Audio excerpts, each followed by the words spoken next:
Assalamualaikum dan salam sejahtera. Hai semua. Saya Cikgu Nazlindawati binti Nordin daripada SMK Balai Besar Dungun Terengganu. Pada kali ini kita akan belajar bab 3 keelektrikan, fizik KSSM tingkatan 5 dengan subtopik 3.2 rintangan. Jom belajar bersama Cikgu. Baiklah, standard pembelajaran kita pada kali ini ialah yang pertama, membanding dan membeza konduktor ohm dan konduktor bukan ohm. Yang kedua, menyelesaikan masalah bagi sambungan litar kombinasi bersiri dan selari. Yang ketiga, memerihalkan faktor yang mempengaruhi rintangan dawai melalui eksperimen dan merumuskan R sama dengan rho L per A. Yang keempat, menerangkan maksud kerintangan dawai rho dan berkomunikasi dengan tentang aplikasi kerintangan dawai dalam kehidupan harian. Baiklah, bagi memahami isi pelajaran kita pada hari ini, jom cana idea berkenaan analogi hukum ohm. Di sini kita ada 3 kartun iaitu volt mewakili bateri, ampere iaitu arus yang mengalir dan ohm tu untuk mentahkik satu hukum yang kita namakan hukum ohm. Di sini adalah pengaliran. Jika ruang paip ni besar, kadar pengaliran arus adalah tinggi berbanding di ruang yang sempit. Jadi bila ada ruang yang sempit ni berlaku rintangan dalam pengaliran arus elektrik. Jadi kita boleh gambarkan bateri iaitu volt, ampere iaitu arus dan ruang sempit ni halangan untuk air ataupun arus mengalir adalah rintangan. Jadi ketiga-tiga kuantiti fizik ini melibatkan satu hukum, mentahkik satu hukum yang kita namakan sebagai hukum ohm. Situasi ini juga kita boleh relatekan dengan pengaliran air dalam paip, di mana voltan ni adalah tekanan air, arus adalah pengaliran air sama ada banyak atau sikit, manakala saiz paip ni merupakan rintangan. Jika saiz besar, air akan mengalir dengan banyak, dan rintangan adalah kurang berbanding dengan kalau ruang yang sempit. Saiz sempit, arus akan mengalir dengan sedikit dan rintangan adalah tinggi. Begitulah situasi analogi yang berlaku dalam litar elektrik. Jadi apakah hukum ohm? Takrifkan hukum ohm. Hukum ohm menyatakan bahawa arus yang mengalir melalui suatu konduktor ohm berkadar langsung dengan beza keupayaan yang melintasi konduktor jika suhu dan sifat fiziknya malar. Apakah pula rumus ukur ohm? Ukur ohm tadi melibatkan 3 kuantiti fizik iaitu V beza keupayaan, I arus dan R ialah rintangan. Ada 3 rumus yang boleh kita kaitkan dengan ketiga-tiga kuantiti fizik di sini, iaitu V sama dengan I darab R, I sama dengan V per R, ataupun R sama dengan V per I. Baiklah, seterusnya kita nak memahami litar bagi hukum ohm. Rajak A dan B menunjukkan 2 litar elektrik. Mengapa emitter menunjukkan bacaan yang berbeza? Boleh dilihat di sini, yang rajak A, nilai emitter lebih kecil berbanding dengan nilai arus pada rajah B. Mengapa mentor menyala dengan kecerahan berbeza? Nyatakan inference. Inference-nya ialah arus mempengaruhi kecerahan mentor. Nyatakan pula hipotesis. Semakin bertambah arus, semakin bertambah beza keupayaan. Seterusnya kita lihat eksperimen untuk mengkaji hubungan antara arus dengan beza keupayaan bagi konduktor ohm dan konduktor bukan ohm. Pemberi ubah manipulasi ialah arus, gerak balas beza keupayaan, pemboleh diubah dimalarkan ialah panjang konduktor, diameter, wayar dan juga suhu. radas dan bahan, sel kering 1.5 volt, pemegang sel, Swiss, dawai penyambung, emitter, voltmeter, pembaris meter, rheostat, dawai konstanten SWG 24 yang panjangnya 20 cm. Ini merupakan kedudukan di dalam lita.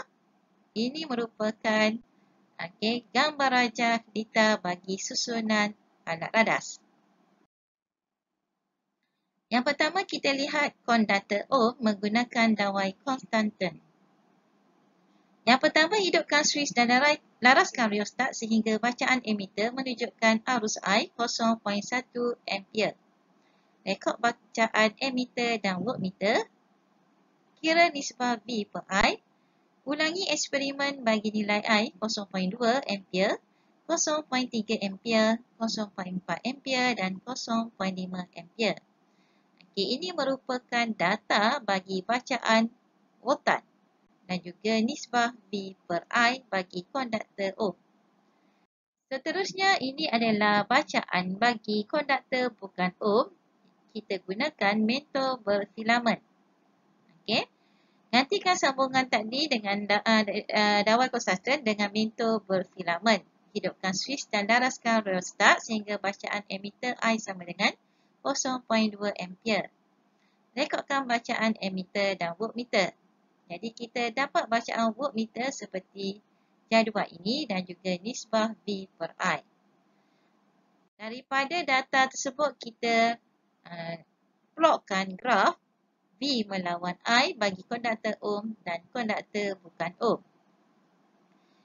Didapati bahawa bagi konduktor ohm arus berkadar terus dengan beza keupayaan V, manakala bagi konduktor bukan ohm semakin bertambah arus, semakin bertambah beza keupayaan. Seterusnya kita lihat soalan yang pertama. Apakah fungsi rheostat dalam lita ini? Fungsi rheostat ialah untuk mengawal arus yang mengalir. Soalan yang kedua, hitung kecerunan graf untuk konduktor ohm. Tunjukkan pada graf. Untuk menghitung kecerunan, kita cari segitiga yang mudah untuk dibaca. Di sini kita ambil nilai kecerunan 0.062 volt dan nilai arus 0.5 ampere. Jadi kecerunan yang kita perolehi di sini ialah 0.124 volt per ampere. Soalan yang ketiga, apakah kuantiti fizik yang diwakili oleh kecerunan graf itu? Kuantiti fizik di sini ialah rintangan. Anak-anak faham bagaimana nak menghitung rintangan daripada konduktor ohm. Rintangan ini juga dikenali sebagai pemala ohm. Seterusnya kita lihat perbezaan antara konduktor ohm dan konduktor bukan ohm.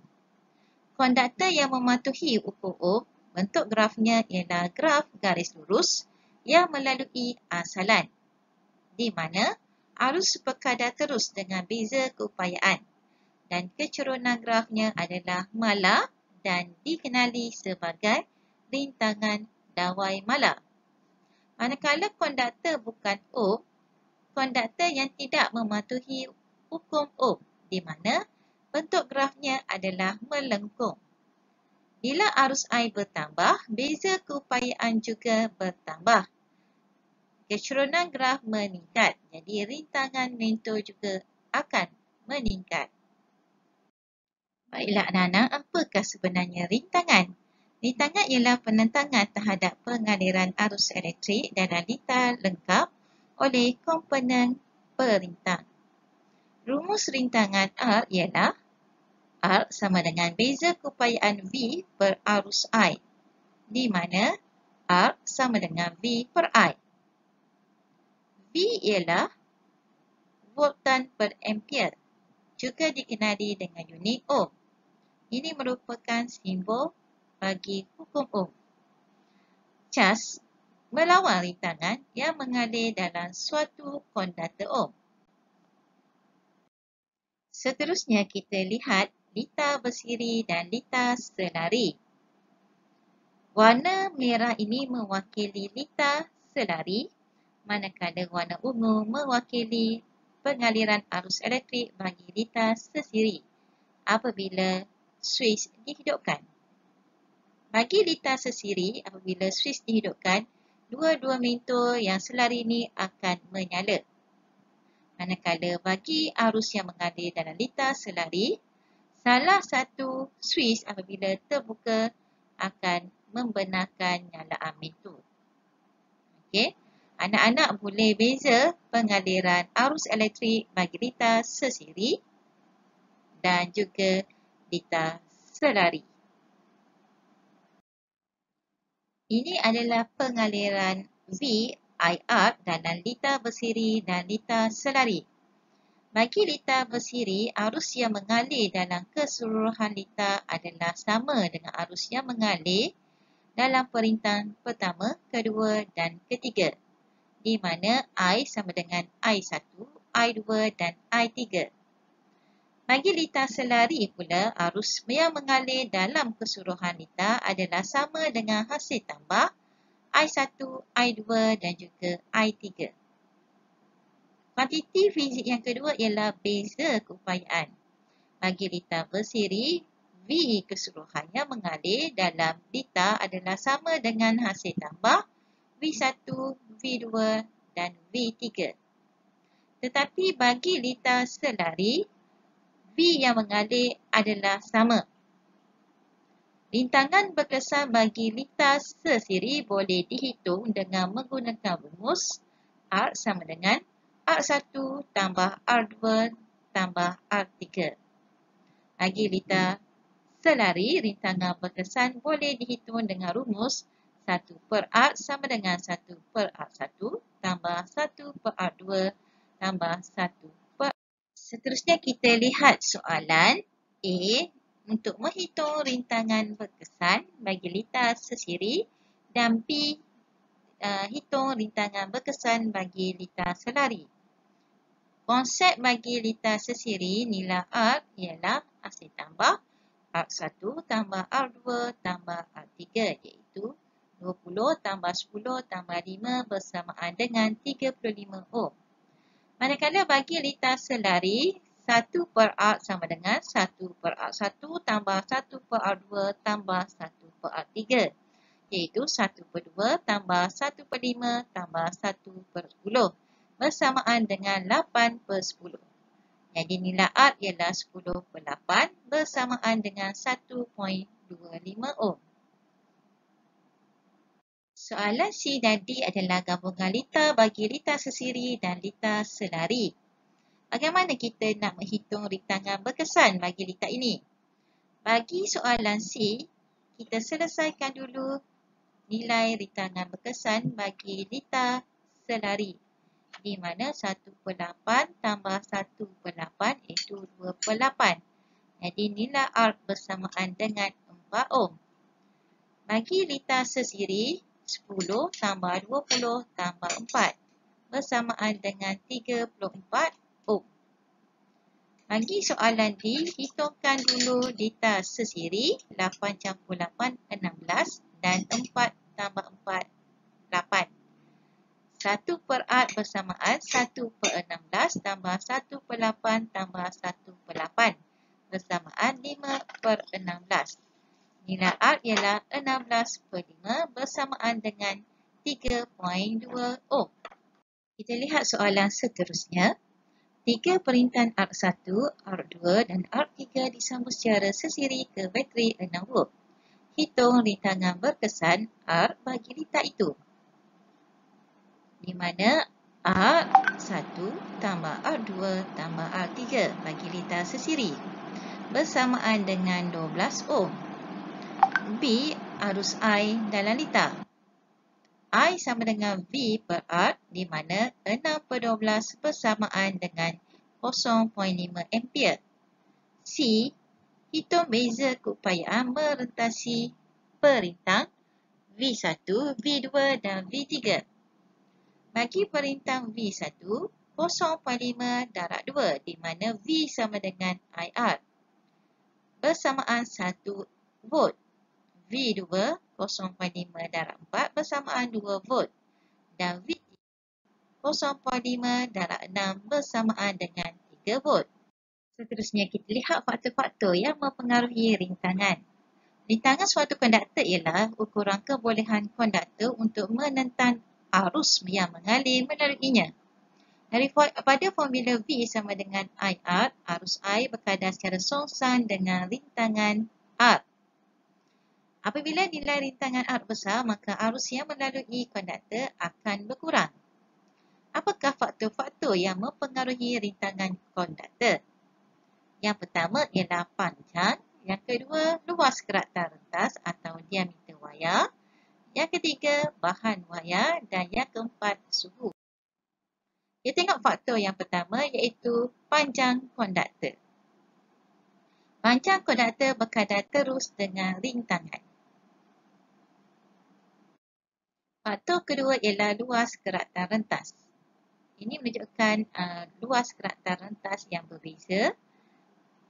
Kalau anda lihat graf di sini, okey, semakin besar luas keraktan rentas A, satu konduktor, semakin rendah rintangan, di mana rintangan berkadar songsan dengan luas keraktan rentas bagi suatu konduktor.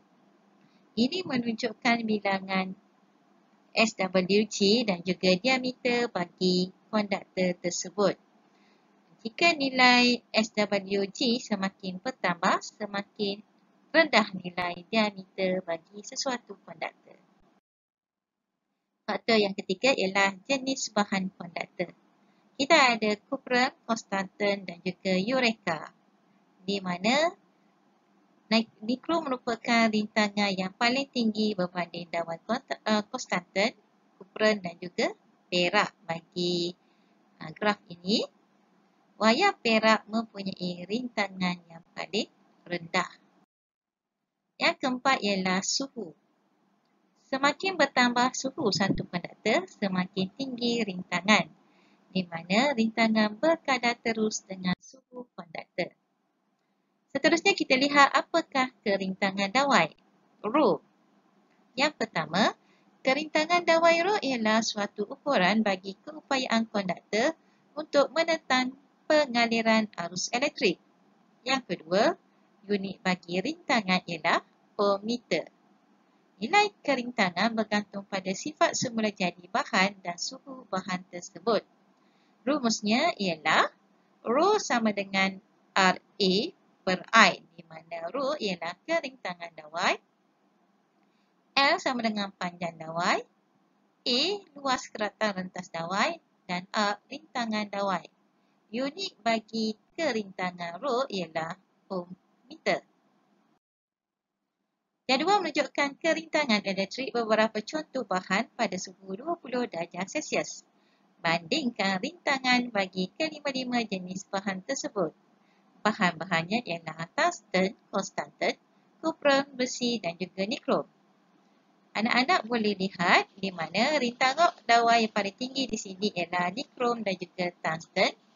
Okey, manakala rintangan dawai yang rendah ialah besi, konstantan dan juga cuprum.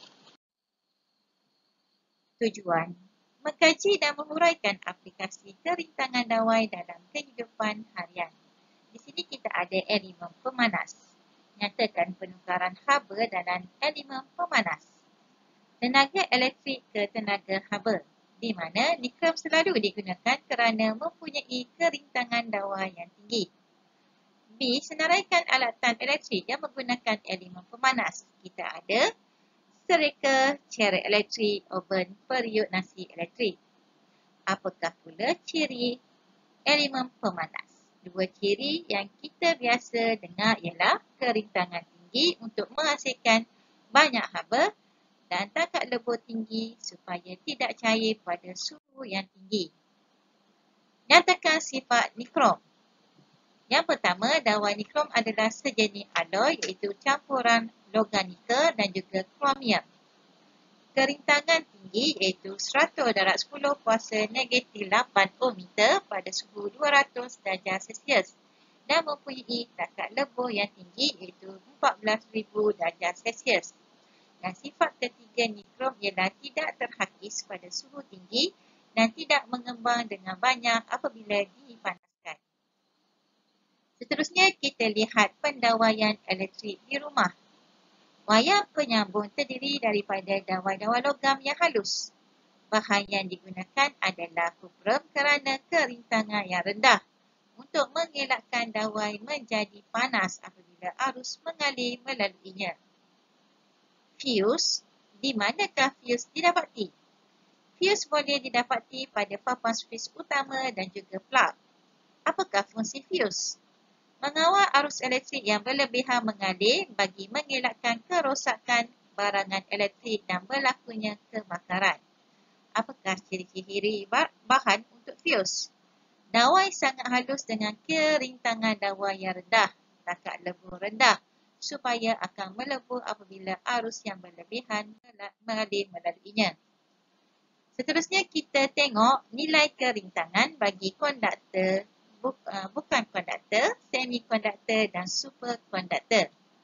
Yang pertama kita lihat bukan konduktor dan semikonduktor. Bukan konduktor ialah bahan yang tidak mengkonduksikan elektrik dan penebat yang baik, manakala semikonduktor ialah bahan yang mengkonduksikan elektrik lebih baik daripada penebat tetapi tidak sebaik konduktor.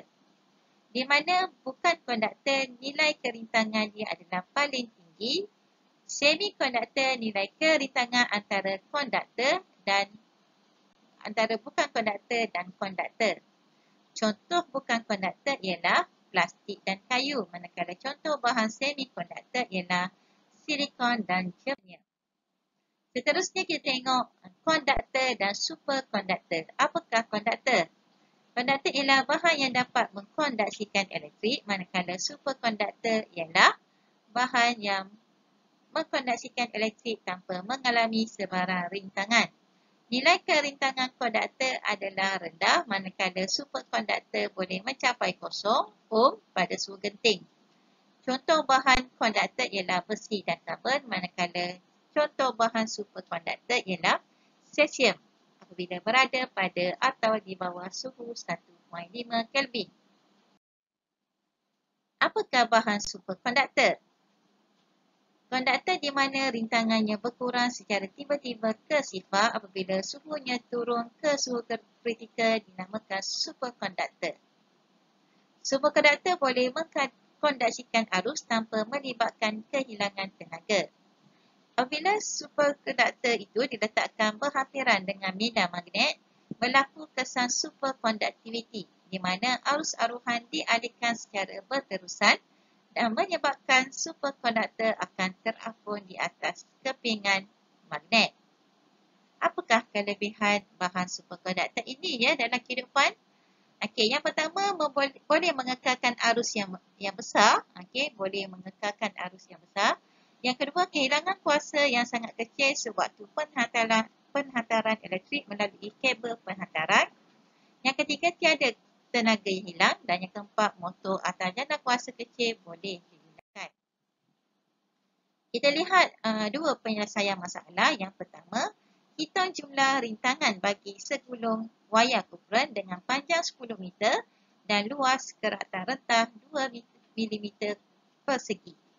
Diberi nilai kerintangan kupron pada suhu 20 darjah adalah 1.72 darab 10 kuasa negatif 8 Ohm meter. Kita keluarkan isi-isi dulu, di mana L 10 meter, A 2 darab 10 kuasa negatif 6, Rho 1.72 darab 10 kuasa negatif 8. 2 mm persegi kita kena tukarkan ke dalam unit meter persegi. Okey, rumusnya ialah R sama dengan Rho L per A. Masukkan nilai di dalam rumus, kita akan dapat nilai rintangan 0.086 ohm.